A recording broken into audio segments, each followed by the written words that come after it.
Buenas tardes, mi nombre es Edith Tatiana Hernández Fontecha. El día de hoy les explicaré el tronco encefálico, partes y funciones. El tronco encefálico posee funciones vitales para el ser humano, representa un 2% del peso encefálico y a pesar de eso, sus reducidas dimensiones no se corresponde con la importancia de su implicación en el sistema nervioso. Les explicaré lo que es el bulbo raquídeo, el cual corresponde a la parte más caudal, limita con el puente por el surco medulopontino y se continúa de manera caudal con la médula espinal a través del foramen magno, parte clave del sistema nervioso, ya que corresponde a punto donde se desacuan aproximadamente el 90% de las fibras corticoespinales para cruzar la línea media y tomar el tronco corticoespinal lateral y lateral. En esta parte, el tronco encéfalo se localiza también centros de regulación autónomas de la respiración cardíaca y gastrointestinal. Ok, continuamos con la protuberancia. Ok, la protuberancia se encuentra ubicada entre el bulbo raquídeo y el mesencéfalo. En la parte posterior se encuentra una relación con el cerebelo formando el cuarto ventrículo. La protuberancia para los movimientos de los ojos y el rostro. Continuamos con el mesencéfalo. El mesencéfalo es la parte del tronco encefálico más sencilla desde el punto de vista estructural y más craneal. El límite superior corresponde a la placa tectal, donde se une con el diencéfalo, y su límite inferior corresponde al surco pantomesencéfalo.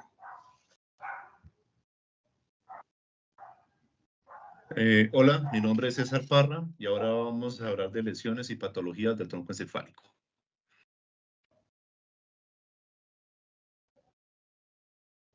En cuanto a patologías, tenemos dos tipos de patologías, unas que son las agudas y otras que son las crónicas. En las agudas son aquellas que se presentan de manera repentina y su duración es relativamente corta, ejemplo, una gripa. Las crónicas es un cuadro clínico que persiste por más de 3 meses, se desarrolla gradualmente y a veces dura toda la vida, ejemplo, una diabetes.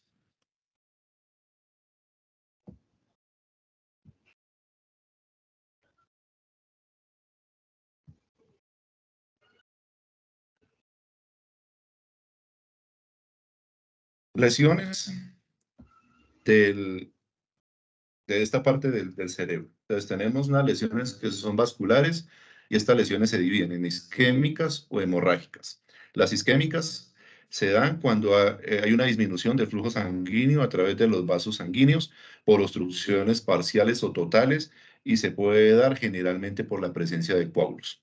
Las hemorrágicas se deben a rupturas de los vasos sanguíneos. Hablemos ahora de otras patologías del tronco encefálico. Esclerosis múltiple.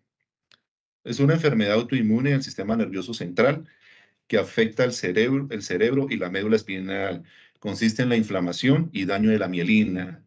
Como es de tipo autoinmune, significa que el cuerpo ataca de manera errónea la mielina, provocando lesiones inflamatorias llamadas placas o esclerosis, y es una enfermedad de tipo crónico. La encefalomielitis diseminada aguda es una enfermedad, como su nombre lo dice, de tipo agudo. Es muy parecida a la anterior y consiste en una inflamación de la mielina. Tenemos la neuromielitis óptica, que es una enfermedad conocida también como la enfermedad de David. Es inflamatoria, autoinmune del sistema nervioso central, afecta al nervio óptico y la médula espinal y se caracteriza por episodios recurrentes de inflamación. Los síntomas de esta enfermedad son ceguera parcial o total, movimientos involuntarios de los ojos, dolor intenso en los ojos, debilidad o parálisis en las extremidades, y es una enfermedad de tipo autoinmune. Está muy relacionada con un anticuerpo llamado antiacupulino que ataca a una proteína llamada purpurina. Tenemos también unas lesiones causadas por accidentes o traumas. Se da cuando hay traumas encefalocraneales, golpes contundentes, pueden ser potencialmente mortales o causar discapacidad significativa. Los síntomas de estas lesiones traumáticas son pérdida de la conciencia, dificultad para hablar, problemas de equilibrio, etc. Tenemos también causas infecciosas como abscesos.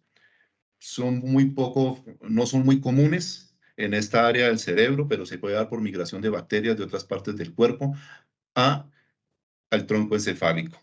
Estas infecciones son causadas por infecciones dentales, infecciones del oído medio, infecciones respiratorias o infecciones por heridas que no son bien tratadas. Y también tenemos lesiones causadas por tumores. Y aquí hay dos tipos de tumores, los de tipo primario, que son aquellos que se originan directamente en el tronco encefálico, o los metastásticos, que son aquellos que migran de otras partes del cuerpo y se empiezan a alojar en el tronco encefálico. Aquí es cuando hablamos de que un cáncer hizo metástasis, entonces empieza en una parte del cuerpo, pero termina extendiéndose hasta llegar a afectar el tronco encefálico. Los síntomas que presentan las lesiones en el tronco encefálico. ¿Sí?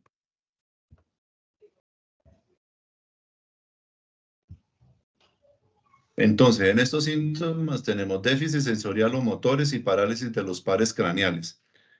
Como lo explicaba mi compañera, en el tronco encefálico pasan los nervios que tienen que ver con los pares intracraneales. Entonces, al existir una lesión de tipo vascular aquí, pues obviamente va a generar afecciones en los lugares que controlan estos nervios. El deterioro de la conciencia se debe a que cuando el más grave de todos estos procesos es cuando se tiene una muerte cerebral. Quiere decir que la persona no reacciona ante ningún estímulo. La disautonomía significa que el cuerpo pierde la facultad de poder controlar las cosas que son en automático, como por ejemplo la respiración o el pulso cardíaco o la tensión arterial o el proceso de digestión. Esto se puede dar por algunas enfermedades de tipo subyacente. Los signos cerebelosos es cuando se presentan movimientos involuntarios en el cuerpo por causa de alguna lesión.